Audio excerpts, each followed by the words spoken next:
দেখবেন জীবনে যেদিন ভালো হতে চাইবেন আপনার জানা থাকবে যে আপনি কিভাবে ভালো হবেন। যেদিন আপনার মনে হবে আল্লাহর ক্ষমার দরকার, সেদিন আপনি জেনে যাবেন কিভাবে ক্ষমা পায়।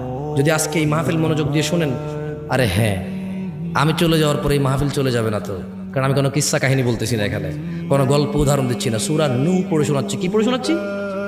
আর আপনার ঘরেও এই কোরআন আছে, এই সূরা আপনার ঘরেও আছে, যখন মর্জি পড়ে নিজেকে সংশোধন করে নিয়েন।